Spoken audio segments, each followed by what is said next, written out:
கர்த்தர் கொடுத்த நாளுக்காக கர்த்தரை நான் நன்றியோடு துதிக்கிறேன், ஸ்தோத்தரிக்கிறேன்.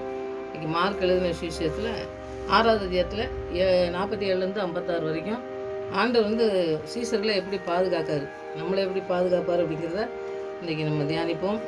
ஆண்டவர் நமக்கு ஒரு பாதுகாப்பை கொடுத்துருக்காரு.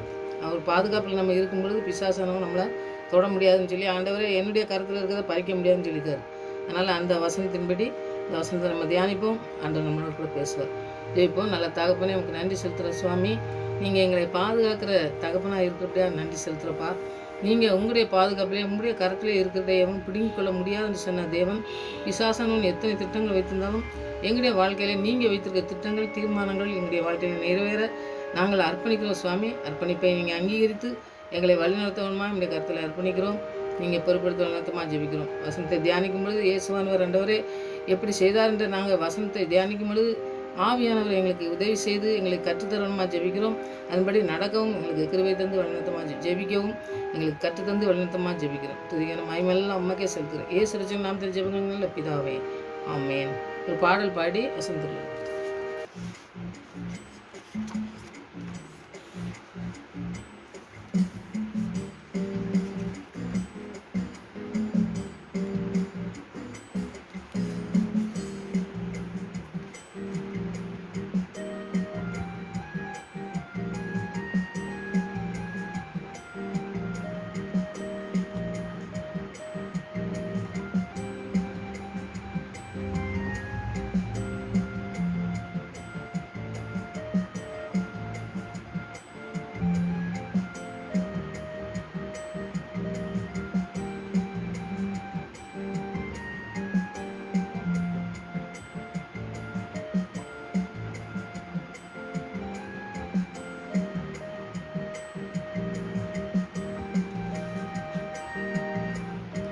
சேனத்தில் சிறையாமல் பறக்கின்றேன். உங்க சமூகத்தில் குறைவில்லாமல் வாழ்கிறேன். உங்க பிரசன்னத்தில் சிறையில்லா பறக்கிறேன். உங்க சமூகத்தில் குறைவில்லாமல் வாழ்கிறேன். என் தஞ்சமானீரே, என் கோட்டையானீரே, என் துருகமானீரே, என் நண்பனானீரே. என் தஞ்சமானீரே, என் கோட்டையானீரே, என் துருகமானீரே, என் நண்பனானீரே.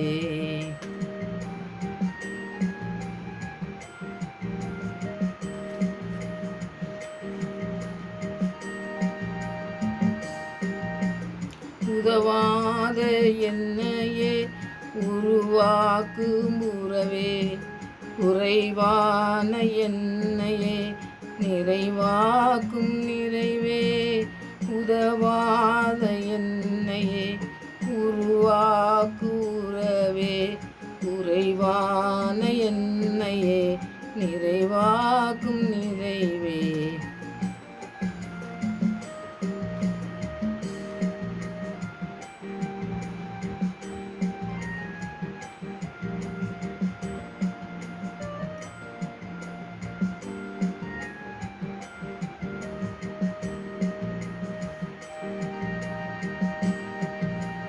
பொய்யான வாழ்வையே மெய்யாக மாற்றினி, மண்ணான என்னையே கண்கள் கண்டதே.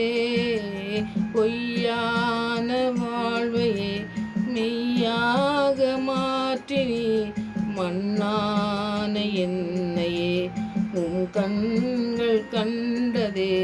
பிரசன்னத்தில் இல்லாமல் பறக்கிறே, உங்க சமூகத்தில் குறைவில்லாமல் வாழ்கிறே.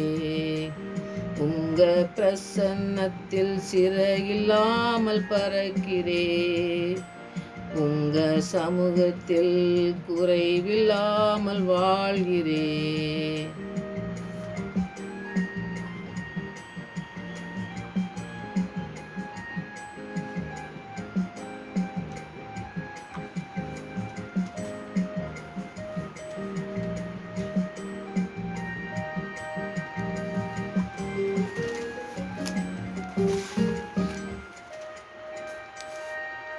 இன்றைக்கி கடல் மேல் ஆண்டவர் நடந்து தண்ணீர் மேலே நடந்து சீசர்களை பாதுகாக்காரு. நம்முடைய வாழ்க்கையில் நிறைய காரியங்கள் நமக்கு இந்த கடலில் இப்படி நம்ம வேதனை வரணும், நிறைய வேதனைகள் வரும் பொழுது ஆண்டவர் நமக்கு பாதுகாக்கிறதுக்கு எப்படி பாதுகாக்கார், சீசர்களை எப்படி பாதுகாத்தார், நம்மளே பாதுகாப்பாருங்கிற ஒரு ஒரு ஒரு விசுவாசம் நமக்கு இந்த வசனத்தை படிக்கும்போது வரணும். அதுதான் நம்ம இன்றைக்கி தியானிக்க போகிறோம். மார்க் எழுதின சுவிசேஷத்தில் 6வது அத்தியாயத்தில் 47லேருந்து 56 வரைக்கும் இருக்கிற அந்த வசனத்தை நம்ம தியானிப்போம். 47வது வசனத்தில் பார்த்திங்கன்னா, சாயங்காலமான போது படகு நடுக்கடலில் இருந்தது, அவரோ கரையில் தனியாக இருந்தார். அப்பொழுது 48 அப்பொழுது காற்று அவர்களுக்கு எதிராக இருந்தபடினால் அவர்கள் தண்டு வலிக்கிறதுனால் வருத்தப்படுகிறதை அவர் கண்டு ராத்திரியிலே 4ஆம் ஜாமத்தில் கடலின் மேல் நடந்து அவர்களிடத்தில் வந்து அவர்களை கடந்து போகிறவர் போல காணப்பட்டார் அப்படின்னு சொல்லி நம்ம பார்க்கோம். இப்போ ஆண்டவர் அந்த காரியத்தில் நீங்கள் படிக்கும்போது பார்த்தோன்னா முக்கியமாக அவங்களுக்கு அந்த காற்றும் கடலும் முதல்ல கடலும் காற்று இந்த மாதிரி செய்யும் போதுலாம் அவங்க பயந்தம்போது ஆண்டவர் பாதுகாத்தது இருக்குது. சாப்பாடு இதுக்கு முன்னாடி பார்த்தீங்கன்னா சாப்பாடு விஷயத்தில் ஆண்டவர் அர்ப்பணம் செஞ்சுருக்காரு. அப்போது நம்ம கூட ஆண்டவர் இருக்கிறாருன்னா நம்ம எவ்வளவு விசுவாசத்தோடு இருக்கோம் அப்படிங்கிறது தான் இவங்க சீசர்கள் கூட இருந்தவங்க இதுக்கடையில் அவர் கூட இருந்து அவர் என்னென்ன செய்கிறாரோ அது பூரா பார்த்தவங்க, கண்ணால் பார்த்தவங்க கூட விசுவாசம் இல்லாமல் எப்படி இருந்திருக்காங்கன்னு பாருங்கள். அந்த 49வது வசனத்தை அவர் கடல் மேல் நடக்கிறதை அவர் கடந்து போகிற போல் காணப்பட்டார்னு சொல்லி முதல்ல இருக்குது. ஆனால் அதுக்கு பிறகு பாருங்கள், அவர் கடலின் மேல் நடந்து வருகிறதை அவர் கண்டு ஆவேசம் எண்ணி சத்தமிட்டு அலறினார்கள்.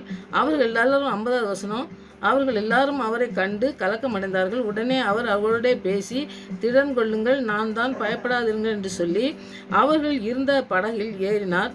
அப்பொழுது காற்று அமர்ந்தது. அதனால் அவர்கள் தங்களுக்குள்ளே மிகவும் பிரமித்து ஆச்சரியப்பட்டார்கள்னு சொல்லி நம்ம பார்க்கோம். இந்த 51வது வசனம் வரைக்கும் நீங்கள் பார்த்தீங்கன்னாக்கி அந்த காரியத்தில் பார்த்தீங்கன்னாக்கி அவங்க ஆண்டவருக்கு நம்ம ஊழியம் பண்ணும்போது விளக்கங்களை நீங்கள் பார்த்தீங்கன்னா, அவர் நமக்குன்னு ஆண்டவருக்கு ஊழியம் பண்ணுற பிள்ளைங்களை அவர் அவருக்கு ஒரு பாதுகாப்பு தர்றாரு. அவர் பாதுகாப்பு தந்து அந்த கடலில் மூழ்கி போகும்போது சீசர்களை என்ன செய்கிறாருன்னா முன்னாடி அனுப்பி விட்ட பிறகும் அவர் ஜெபம் பண்ணுறதுக்காண்ட ஒரு மலையில் ஏறி போனாருன்னு சொல்லி நம்ம பார்க்கோம். அப்போ போகும்பொழுது அவர் ஜெபிக்கும் பொழுது இங்கே சீசர்கள் படுற வேதனையை அவங்க பார்த்து அவங்க காற்று அடித்து அந்த மூழ்கி போகிற மாதிரி இருக்கிறதுனால ஆண்டவர் அதில் கடல் மேலே நடந்து வராருன்னு சொல்லி நம்ம பார்க்கோம்.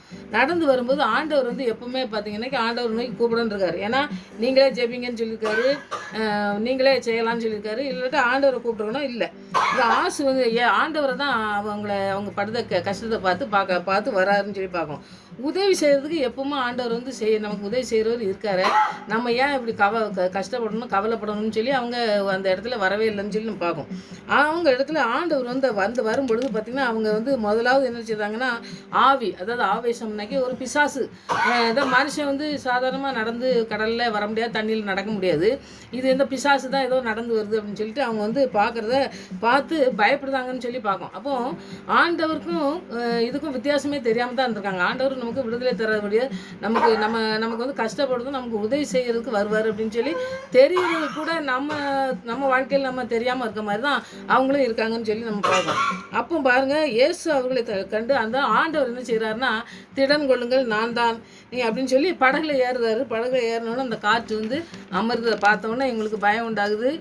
ஐயோ, நம்ம இப்படி ஆண்டவர் இவ்வளோ பெரிய ஆண்டவர் நமக்கு அற்புதம் செஞ்ச ஆண்டவர் முன்னாடி தான் பார்த்திங்கன்னாக்கி நிறைய பாருங்க அவங்களுடைய வாழ்க்கையில் பார்த்திங்கன்னா இந்த நம்ம சொல்லுவோம்ல, இந்த காரியத்தை ஆண்டவரால் செய்ய முடியாது, இது ஆண்டவர் எப்படி நடத்த முடியும் அப்படின்னு நம்ம வாழ்க்கையில் நம்ம இருக்கிற மாதிரி அவங்களுடைய வாழ்க்கையிலையும் அந்த ஆண்டவரை தேடி போகாதபடி நம்மளை போல் இருக்கிறதுனால தான் அந்த இடத்துல அற்புதம் நடக்கிறதுக்கு ஆண்டவரை இனங்கண்டுக்கிட்டே முடியலை. ஏன்னா அதுக்கு முன்னாடி தான் 5 அப்பத்தையும் 2 மீனையும் வச்சு அவர் அற்புதம் செஞ்சதை அவங்க பார்த்தவங்க. எந்த சூழ்நிலையிலும் ஆண்டவர் நமக்கு உதவி செய்வாருங்கிறத அவங்க நம்ம நம்பாத மாதிரி அவங்களும் நம்பாமல் ஆண்டவர் நம்மளை பாதுகாக்கிறவருங்கிறத நம்ம நம்ப மாட்டோங்க. அது மாதிரி நம்பாமல் இருந்தாங்க. அதனால் ஆண்டவர் நமக்கு நம்மளோட விசுவாசம் இல்லைனாலும் பரவாயில்ல, ஆண்டவர் நம்மளை ஒரு ஆண்டவர் பிள்ளையாக இருக்கிறதுனால அவர் ஒரு பாதுகாக்கிற ஒரு தகப்பனாக இருக்கிறாரு. நமக்கு மனுஷங்கள்லாம் நம்மளை கைவிட்டாலும் சரி, ஆண்டவர் எப்பொழுதும் நம்மளை கரை சேர்க்கறதுக்கு அவர் உண்மை உள்ளவராக இருக்கார். அவர் சொன்னதை அப்படி செய்வார். அதனால ஆண்டவர் விசுவாசம் இல்லாமல் இருக்கும் பொழுது கூட ஆண்டவர் வந்து அவங்கள வந்து பாதுகாக்கக்கூடிய காரியத்தை செய்கிறத நம்ம பார்க்கணும். அப்போ சீசர்கள் வந்து எப்படி இருக்காங்க, அவங்க ஆண்டவர்கிட்ட வந்து நம்ம எவ்வளோ அற்புதங்களை பெற்றுக்கொண்டோம், ஆண்டவர் நம்மளை இப்போ இதில் விடுவாரா அப்படிங்கிற ஒரு விசுவாசம் இல்லாமல் இருக்காங்க பார்த்தீங்களா. அந்த மாதிரி நம்ம எப்படி இருக்கோம், ஆண்டவர்கிட்ட விசுவாசத்தோடு இருக்கோமா, ஆண்டவருடைய காரியத்தில் நம்ம ஆண்டவருக்கு நம்ம ஒப்பு கொடுத்துருக்கோம், ஆண்டவர் நம்மளை பாதுகாப்பார். எந்த இடைஞ்சல் வந்தாலும், எத்தனை பிசாசு கொண்டு வந்தாலும், சோதனை கொண்டு வந்தாலும், நிறைய சாட்சிகளை கேட்கும்போது அவங்க கடந்து வந்த பாதையிலலாம் நம்ம ஒன்றுமே வந்திருக்க மாட்டோம். அப்படி ஊழியத்துக்குன்னு அர்ப்பணித்தவங்க நிறைய காரியங்களில் வந்து தியாகம் பண்ணுறது, நிறைய காரியங்களில் பிசாசனம் செய்கிற காரியங்கள் எல்லாம் அவங்க தப்பிச்சு ஆண்டவர் கொண்டு வந்ததை சொல்கிறாங்க. அப்போது நம்முடைய வாழ்க்கையிலே ஆண்டவர் எப்படி செய்வார், சீசர்களுக்கு செஞ்சார்ல அது மாதிரி நம்மளே வந்து அப்படியே விட்டுற மாட்டார். ஆண்டவருக்குன்னு அர்ப்பணிச்சிருக்கும் போது நமக்கு ஒரு தகப்பன் இருக்கார். தகப்பன் தான் நம்ம உலக தகப்பன்லாம் விட்டுட்டு போயிடுவாங்க. ஆனால் ஆவிக்குரிய வாழ்க்கையில் பார்த்திங்கன்னா ஆண்டவர் நம்மளை தகப்பன், என்னை வந்து பிதான்னு சொல்லிங்க, என்னை அப்பான்னு கூப்பிடுங்கன்னு சொல்கிறாருல. அப்போ அப்பா எங்கள் சுயார்த்தின் ஆவியை தான் நமக்கு தந்திருக்காரு. ஆவியானவர் பெற்றுக்கொள்ளும் பொழுதே நமக்கு அப்படிப்பட்ட ஒரு பெரிய ஆசீர்வாதம் நமக்கு இருக்குங்கிறத நம்ம உணர்ந்து நம்ம ஜெபிக்கிற பிள்ளைங்களாக இருக்கணும். இப்போ ஊழியம் செய்யும்போது ஆண்டவர் வந்து ஒரு நிறைய காரியங்கள், நிறையா இந்த சின்ன வயசுலேயே ஒப்பு கொடுத்தவங்க சாட்சியெல்லாம் கேட்கும்போது பார்த்தா ரொம்ப பயங்கரமாக இருக்குது. அப்படின்னு ஆண்டவர் கொண்டு வந்தார் அப்படின்னு சொல்லி சொல்கிறாங்க. அப்போது எத்தனை பெரிய புயல் காற்று வீசினாலும் சரி, எத்தனை சோதனை வந்தாலும், எத்தனை வேதனை, எத்தனை பிசாசு, எத்தனை இது கொண்டு வந்தாலும் சரி, அதுலேருந்து அவங்க மீட்டு எடுத்து அவங்கள திருப்பி ஊழியத்துக்கு வைக்கிறதுக்கு அவங்க ஊழியம் செய்யும்போது சொல்கிறாங்க, ஆண்டவர் எங்களை பாதுகாத்தார், எங்களை ஆண்டவர் வழி நடத்தினார், எங்களை ஆண்டவர் தான் எல்லாத்துலேயும் செஞ்சு எங்களை கொண்டு வந்து வச்சுருக்காரு, இந்த இடத்துல நீங்கள் ஒன்றும் செய்ய முடியாது அப்படின்னு சொல்லி அவங்க சொல்லக்கூடிய ஒரு தைரியம் எப்படி வருதுன்னா, இந்த ஆண்டவருடைய காரியத்தில் அவங்க ஆண்டவர் செய்கிற காரியத்தை அவங்க வந்து முழுமையாக நம்பி விசுவாசி வரும்பொழுது தான் அந்த காரியத்தில் நீங்கள் முழுமையாக நிற்க முடியுங்கிறது தான் இந்த காரியத்தில் நீங்கள் ஆண்டவர் கற்றுக் கொடுக்குற இந்த வசனத்தின் மூலமாக கற்றுக் கொடுக்குறது. ஆண்டவர் வந்து என்ன செய்கிறாருன்னா நமக்குன்னு ஒரு பாதுகாப்பு வச்சுருக்காருங்கிறத இன்றைக்கி வந்து நம்ம உறுதியாக நம்பும் பொழுது ஆண்டவர் நமக்கு உறுதியான விசுவாசத்தில் நம்மளை பலப்படுத்த, நம்மளை நிலை நிற்கிறதுக்கு நமக்கு செய்வார். நம்ம வந்து நமக்கு தன்னாலே நமக்கு வந்து அந்த பலன் வராது, அந்த அந்த காரியத்தில் நம்ம நிற்க மாட்டோம். ஆனால் நிற்காமல் இருக்கும் பொழுது ஆண்டவர் நம்மளோட கூட இருந்து எந்த புயல்னாலும் சரி, எந்த காற்றுனாலும் அதை வந்து அமைதிப்படுத்தி நம்மளை வாழ்க்கையில் பெரிய காரியங்களை செய்வார்னு சொல்லிட்டு நம்ம விசுவாசிப்போம். விசுவாசம் இல்லாமல் தேவனுடைய நாமத்தை மகிமைப்படுத்த நம்மளால முடியாது. அவர்கிட்ட நம்ம பேசுறது, அவருடைய வார்த்தைக்கு நம்ம முதலிடம் கொடுக்கறது எல்லாமே வந்து நம்மளுடைய வாழ்க்கையில் நடந்து வருகிற பாதைகள் தான். ஆண்டவர் வந்து கடந்துக்கு போகிற பாதைகள் நம்ம கொண்டு போய் அவருடைய ஊழியம் செய்கிறதுக்கோ, அவருடைய வாழ்க்கை, அவருடைய வார்த்தையை சொல்கிறதுக்கோ நம்மளை வந்து பலப்படுத்தி நம்மளை பயன்படுத்தணும்னா அவர் உருவாக்கி தான் நம்மளை வந்து அந்த காரியத்தை செய்யறதுக்கு நம்ம கொடுவார். அதனால் சீசர்கள் மாதிரி நம்ம இருக்கக்கூடாதுங்கிறது தான் ஆண்டவர் எழுதி வச்சிருக்காரு. சீசர்கள்லாம் எப்படி பயந்தாங்களோ அது மாதிரி பயப்படாதபடி அந்த காரியத்தில் நம்ம ஆண்டவர் நமக்கு பாதுகாப்பு கொடுத்துருக்காரு, நமக்கு ஒரு பாதுகாப்பு வச்சுருக்காரு. நம்மளை சுற்றிலும் ஆண்டவர் வந்து கூட இருக்கிறார். அவருடைய பிரசனம் நமக்கு இருக்குது. அந்த பிரசனத்தினால நம்மளை நடத்துறதுனால நம்ம ஒரு நாளும் பயப்படக்கூடாது, ஆண்டவர் நம்மளோட கூட இருக்காருன்னு சொல்லி இந்த பேதுரு பார்த்தீங்கன்னாக்கி நிறைய திருப்பி தண்ணியில் விழுவார். மற்ற எல்லாத்துலேயுமே அவர் முதல்ல நின்று எல்லாத்துலேயும் ஆண்டவருக்கு பிரியமான காரியங்களை செய்யணும் அப்படிங்கிறதுலாம் சாகிற வரைக்கும் இருப்பேன் அப்படிலாம் சொல்லுவார், எல்லாம் சொல்கிறாரு. அப்படி சொல்கிறவர் கூட என்ன செய்கிறாருனாக்கி பயப்பட தான் செய்தாங்க. அப்போ நம்மளுடைய வாழ்க்கையில் பயம் வரக்கூடாதுனாக்கி ஆண்டோடைய பிரசன்னம் நமக்கு இருக்கணும். ஆண்டோடைய வார்த்தை நம்மளோட கூட இருந்து அவர் நம்மளோட கூட இருக்கிறாருங்கிற ஒரு உறுதியான விசுவாசம் வந்த பிறகு தான் அவர் வந்து மரித்து அவர் வந்து உயிர் தெழுந்த பிறகு சொல்லிட்டு போனார் பாருங்க. அதுக்கு பிறகு தான் இவங்களுக்கு அந்த தைரியமே வந்துச்சு. ஆண்டவர் கூட இருக்கும்போது நிறைய பயந்துகிட்டே தான் இருந்தாங்க. ஆனால் வந்து அந்த தைரியத்தை எப்படி கொடுத்தாருன்னா, தேற்றவாளன் மூலமாக ஆண்டவர் நான் உங்களுக்கு தர்றேன், நீங்கள் போங்கன்னு சொன்னார். அப்போ வந்து அவங்க எந்த இடத்துலையுமே பயந்தே இருக்கல, எல்லா இடத்துலையுமே பாருங்கள் தைரியமாக அவங்க பிரசங்கம் பண்ணாங்க. அப்போ ஆண்டவருடைய வார்த்தை நம்மளோட கூட இருக்கணும். ஆண்டோடைய பிரசனம், ஆண்டோடைய ஆவியானவர் நம்மளோட கூட இருக்கும்போது அந்த பிரசனத்தில் தான் நம்ம வந்து வெற்றியை சுதந்திரிக்க முடியும். பிசாசானவனை சோதிக்க கொண்டு வரும் பொழுது பிசாசுக்கு ஏற்றுனுங்கன்னு சொன்னோம்னாக்கி ஆண்டோடைய வார்த்தை இருந்தால் தான் ஏற்று நிற்க முடியும். சும்மா நம்ம போய் ஏற்றுன்னு அவனெல்லாம் ஜெயிக்கிறதுக்கு முடியாது. ஏன்னா ஆண்டோடைய வார்த்தைக்கு அவ்வளோ வல்லமை இருக்குன்னு சொல்லி நாம் விசுவாசிக்கும் பொழுது அந்த வல்லமையினால் நம்ம பிசாசை வந்து ஜெயிக்க முடியும். அதனால் அந்த காரியங்களை நம்ம செஞ்சு நம்ம செய்யணும். அதனால் இந்த காரியங்களில் ஆண்டவர் வந்து எந்த இடத்துலையுமே நம்மளை வந்து கரையேறுறதுக்கு அவர் வந்து எந்த இடத்துக்கு போனாலும், எந்த இடத்துல நம்மளை அனுப்புனாலும் அந்த இடத்துக்கு போகும்பொழுது ஆண்டவர் நம்மளோட கூட வந்து ஒரு பெரிய பாதுகாப்பை தந்து அவருக்குன்னு ஊழியம் செய்கிறதுக்கு போகும்பொழுது ஆண்டவர் நமக்கு பாதுகாப்பை தருவார்னு சொல்லி விசுவாசத்தோட நம்ம ஆண்டவர் சொல்கிற வார்த்தைக்கு கீழ்ப்படிஞ்சு நம்ம போகிறதுக்கு இந்த நாட்களில் நம்ம அர்ப்பணிப்போம். ஆண்டவர் பெரிய காரியங்களை செய்வார். அவர் கடல் மேலே நடந்து வந்தாலும் சரி, எந்த சோதனை வந்தாலும் சரி, இங்கே வந்து அவங்களுக்கு கடல் மேலே வந்து இந்த கடலில் படகுல வந்து அவங்களுக்கு அற்புதம் செய்ய வேண்டியிருந்துச்சு. நம்முடைய வாழ்க்கையில் எந்தனை புயல் வீசினாலும் சரி, அதுலேருந்து நம்மளை பாதுகாக்கிறதுக்கு ஒரு பெரிய பாதுகாப்பு வளையத்தை நம்மளுக்கு வச்சுருக்காரு. யோபு சொல்லுவான் பார்த்தீங்களா, பிசாசனவன், நீங்கள் அவனை வேலையை எடுத்து வச்சுருக்கீங்க, அதனால தான் உங்கள் மேலே விசுவாசமாக இருக்கான் அப்படின்னு சொல்லி சொல்லுவான் பார்த்தீங்களா. அது மாதிரி அந்த வேலி அடைச்சி நம்மளை வைக்கலனாக்கி பிசாசானவன் நம்மளை வந்து திருடுறதுக்கு வாய்ப்பு உண்டு. ஆனால் ஆண்டவர் அவருடைய பிள்ளைக்கு ஒரு பெரிய பாதுகாப்பை வச்சு அவர் வந்து பாதுகாத்து வழிநடத்துகிற தேவன். அதனால் நம்ம வாழ்க்கையில் எத்தனை பெரிய காரியங்கள் நடந்தாலும் சரி, ஆண்டவருக்குன்னு அர்ப்பணிப்போம். ஆண்டவருடைய வசனத்துக்கு நம்ம முதலிடம் கொடுப்போம். ஆண்டவரை விசுவாசிக்கும் பொழுது அவர் நம்மளை ஒரு நாளும் கைவிடாதபடி நம்மளை பாதுகாப்பாருங்க விசுவாசத்தில் நம்ம பலப்படுறதுக்கு இந்த வசனத்தை தியானிச்சிருக்கோம். நம்ம அந்த வசனத்தின்படி நமக்கு செய்கிறதுக்கு இன்றைக்கி ஜெபிப்போம். அந்த பெரிய காரியங்கள் செய்வார். இந்த 53லேருந்து 56 வரைக்கும் பார்த்திங்கன்னாக்கி அற்புதங்கள் நடக்குது. அந்த இடத்துல ஆண்டவர் நடந்து வந்ததை பார்த்து பிரமிச்சாங்கன்னு சொல்லி பார்க்கும். அடுத்து பார்த்திங்கன்னா அந்த 53வது வசனத்துலலாம் பார்த்திங்கன்னா அவர்கள் கடலை கடந்து அந்த இடத்துக்கு வேறு நாட்டுக்கு போகிறாங்கன்னு சொல்லி பார்க்கும். அங்கே வந்து படகுலேருந்து இறங்கின உடனே ஜனங்களை அவரை அறிந்து வராரு, இந்த இடத்துக்கு வராரு அப்படின்னு சொன்னோம்னாலே என்ன செய்தாங்கன்னா நிறைய கூட்டங்கள் வந்து அவங்கள ஆண்டவரை வந்து நிறைய பேர் நெருக்கி வராங்கன்னு சொல்லி நம்ம பார்க்கோம்.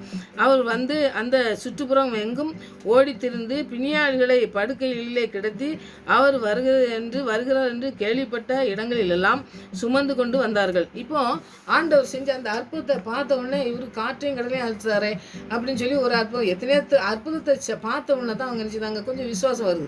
விசுவாசம் வந்து நோயாளி பிணியாளிகள் எல்லாத்தையும் தூக்க முடியாமல் தூக்கி வச்சுலாம் கொண்டு வந்து இந்த நோயிலெலாம் நீங்கள் இப்போ கஷ்டப்படும் போது தெரியும், யாராவது ஜெயிப்பாங்களா, யாராவது நமக்கு விடுதலை தருவாங்களான்னு சொல்லி நம்ம அலையும் போது ஆண்டவர் நம்மளோட கூட இருந்தார்னா நம்ம அவர் விசுவாசத்தோடு அவர்கிட்ட ஜெபிப்போம்.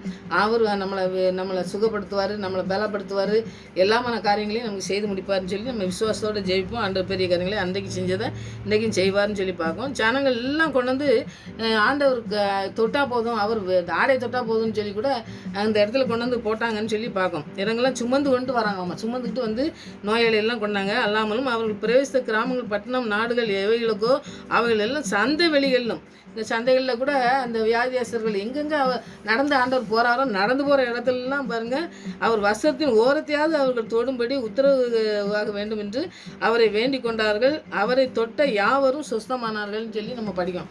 அவரை தொட்டவங்க யாருமே சுகமாகாமல் இல்லை. இந்த நாட்களில் பார்த்திங்கன்னா சுகத்துக்காக அலையுதோம், நிறைய நோய்க்கு பிரச்சனைக்கு அலையும் பொழுது அந்த காரியம் இந்த ஆண்டவர் இருந்தாருன்னா எப்படி இருக்கும் அப்படின்னு சொல்லி நம்ம யோசனை பண்ணும்போது, ஆண்டவரே நீங்கள் உங்களை தொட்டா போதும்னா அப்போ ஆண்டவருடைய ஆவியானவர் இன்றைக்கு வந்து நம்மளோட கூட பேசுகிற தேவன், நம்மளை சுகப்படுத்துகிற தேவனாக இருக்கார். அதனால் அன்றைக்கு செஞ்ச காரியத்தை இன்றைக்கும் செய்யுங்க ஆண்டவரே, எங்களுக்கு சுகம் தாங்க, எங்களுக்கு முழுமையான விடுதலையை நீங்கள் தான் தர முடியும்.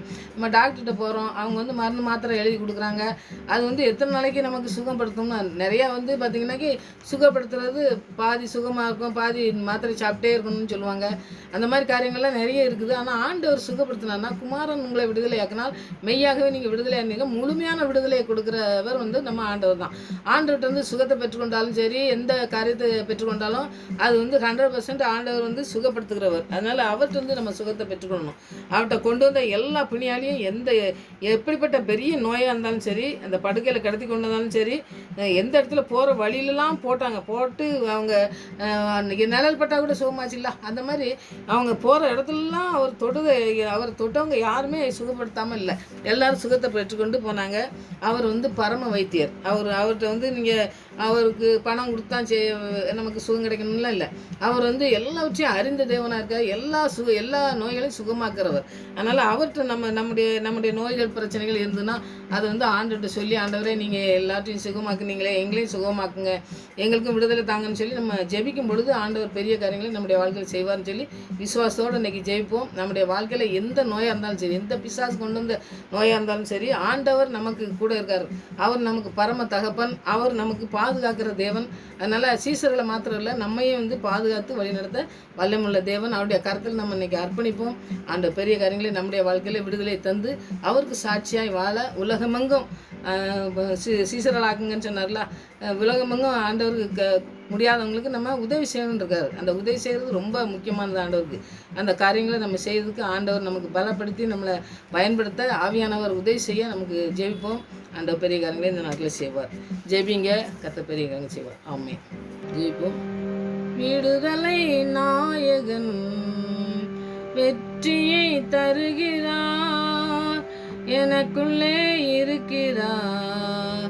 என்னே ஆனந்தம், விடுதலை நாயகர் வெற்றியை தருகிறார்.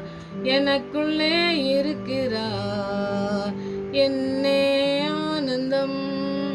ஆம் சாமி, நீங்கள் கூட இருக்கும்போது தான் அந்த தகப்பனே எங்களுக்கு எல்லாவற்றிலும் வெற்றியை தர வல்லமுள்ள தேவன் நீங்கள் ஒருவர் மாத்திரம் என்று உங்களுடைய கருத்தில் அர்ப்பணிக்கிறோம். எந்த பிசாசின் பிரியிலே சிக்கியிருந்தாலும் பிள்ளைகளுடைய நோய்கள் எல்லாவற்றையும் சுமந்து தீர்த்த தேவன், சிலுவையில் எல்லாவற்றையும் மறித்தேன் ஆனால் சதா காலங்களில் உயிரோடு இருக்கிறேன் என்று சொன்ன தேவன், இந்த நாட்களே உயிர் தெழுந்த தேவனாக இருக்கிறீங்க சுவாமி. எங்களோட பேசுகிற தேவனா, எங்களோட வார்த்தையினால் எங்களை ஆண்டவரை போஷிக்கிற தேவனாக இருக்கீங்க. நன்றி செலுத்துகிறப்பா. உங்களுடைய வல்லமுள்ள கிருபையில் கரம் தொட வேண்டுமா ஜெபிக்கிற சுவாமி. நீங்கள் இரத்தத்தினால் எங்களை கழுவ வேண்டுமா ஜெபிக்கிறோம் ஆண்டவரே. உம்முடைய பரிசுத்த ஆவினால் எங்களை நிறைக்க வேண்டுமா ஜெபிக்கிறோம் ஆண்டவரே. உம்முடைய சித்தத்துக்கு எங்களை முற்றிலுமாய் அர்ப்பணிக்கும் பொழுது உம்முடைய சித்தத்தை ஆண்டவரை வெளிப்படுத்தி எங்களை ஆண்டவரை எங்களுடைய குறைகளை ஆண்டவரை சுட்டி காட்டி உமக்கு பிரியமான காரியங்களை செய்ய எங்களுக்கு கற்றுத்தர வேண்டுமா ஜெபிக்கிறோம் ஆண்டவரே.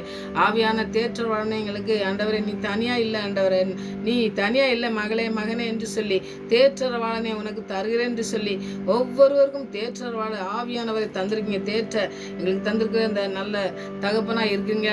நன்றி செலுத்துறப்பா. நீங்கள் எல்லாவற்றையும் செய்து முடிக்கிறவராக இருக்கீங்க. எல்லாவற்றையும் செய்து முடிப்பேன்னு சொல்லி வாக்கு கொடுத்த தேவன் உண்மையுள்ளவர். என்னை நடத்துவீர் என்று விசுவாசத்தோடு நாங்கள் ஜெபிக்கிறோம் ஆண்டவரே. ஒவ்வொருவருடைய வாழ்க்கையிலும் ஆண்டவரே நீங்கள் செய்த முடிக்கிற காரியங்களை ஆண்டவரை சொல்லி ஆண்டவரை உலகத்துக்கு சாட்சிகளாக நிற்க கிருபை செய்யுங்க. ஒவ்வொருடைய வாழ்க்கையிலும் ஆண்டவரை எந்த இடத்துல தலைகுனிந்து நிற்கிறாங்களோ அந்த இடத்துல உயர்ந்து நிற்க ஆண்டவரை நீங்கள் உயர்த்தும் பொழுது ஆண்டவரே யாரும் ஆண்டவரை தாழ்ந்து இருக்க மாட்டாங்க சுவாமி. அப்படிப்பட்ட காரியங்களை பிள்ளைகளை ஆண்டவரை ஆசீர்வதிக்க வேண்டுமா ஜெபிக்கிற ஆண்டவரே. உலகத்திலே எத்தனையோ காரியங்கள் ஆண்டவரே கடந்து போனாலும் ஆண்டவரே நீங்கள் எங்களோடு கூட இருக்கிறதுனால நாங்கள் ஆண்டவரை ஜீவிக்கிறோம் ஆண்டவரே. இன்றைக்கும் ஜீவனோடு இருப்பது உம்முடைய கிருபை. உம்முடைய கிருபையினால் எங்களை மூடி மறைத்து பாதுகாத்த ஆண்டவரே.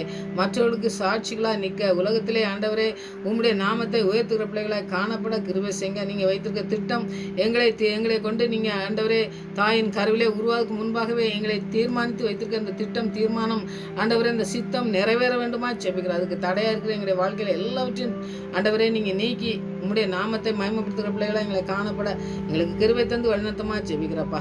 நீங்கள் எல்லாத்தையும் செய்து முடிக்க வல்லமுள்ள தேவன் உங்களுடைய கருத்தில் அர்ப்பணிக்கிறோம் சுவாமி. எல்லா தேவையும் சந்திங்க. பிள்ளைகளுக்கு என்ன தேவையா உங்களுடைய ஆண்டவரே வசனத்துக்கு அர்ப்பணித்து ஜெபிக்கிறாங்களோ ஜெபிக்கிற பிள்ளைகளுக்கு ஒவ்வொரு பிள்ளைகளுக்கும் நீங்கள் வேண்டிய சுகத்தை பேலனை ஆசீர்வாதத்தை நீங்கள் ஊற்றி வழிநடத்த வேண்டுமா ஜெபிக்கிறோம். நாட்களை அப்படியே செய்து வழிநடத்த போகிறதா நன்றி. இன்றைக்கு காற்றையும் கடலையும் அரிட்டி ஆண்டவரே இந்த கடல் மீது நடந்து வந்து ஆண்டவரே இந்த சீசர்களை பாதுகாத்தீர். அது போல் எங்களுடைய வாழ்க்கையிலே இருக்கிற எல்லா நோய்கள் பிரச்சனைகள் துன்பங்கள் எது கொண்டு வந்தாலும் எங்களுடைய வாழ்க்கையில் இருக்கிற எல்லாவற்றையும் நீங்கள் நீக்க வல்லமுள்ள தேவனாக இருக்கீங்க. நீங்கள் எங்களுடைய வாழ்க்கை படகிலே அமர்ந்திருந்து ஆண்டவரே நீங்களே தலைவராக இருந்து எங்களை நடத்தி செல்ல வேண்டுமா அர்ப்பணிக்கிறோம் என்று ஒவ்வொரு பிள்ளைகளும் அர்ப்பணிக்கிற ஒவ்வொரு பிள்ளையுடைய வாழ்க்கையிலும் நீ பெரிய காரியங்களை செய்து வழிநடத்தமாக ஜெபிக்கிறப்பா. நீங்கள் அப்படி எங்களை ஜெபத்துக்கு பயல் கொடுத்து எங்களை வழிநடத்த போகிறக்கா நன்றி. இன்னமும் நடத்த போகிறக்கா நன்றி செலுத்துகிறப்பா. கிருபையினால் மூடி மறைத்து எங்களை பாதுகாத்துக்கொள்ளும். நீங்கள் வெளிப்படுங்க. உங்களுடைய நாமத்தை வெளிப்படுத்தி உங்களுடைய நாமத்தை மகிமைப்படுத்தி நாங்கள் வாழ எங்களுக்கு முற்றிலுமாய் அர்ப்பணித்து ஜெபிக்கிறோம் ஆண்டவரே. நீங்கள் பதில் கொடுத்து வழிநடத்தமாக ஜெபிக்கிறோம். துதிக்கிறேன் ஸ்தோத்தரிக்கிறேன். மறுபடியும் அவங்களுடைய சமூகத்தில் வருமுறை எங்களை காத்து வழிநடத்தமாக ஜெபிக்கிறேன். துதிக்கிற மயமெல்லாம் அம்மக்கு செலுத்துகிறேன். ஏசு நாமத்தை ஜெபங்கள் நல்ல பிதாவே. ஆமென்.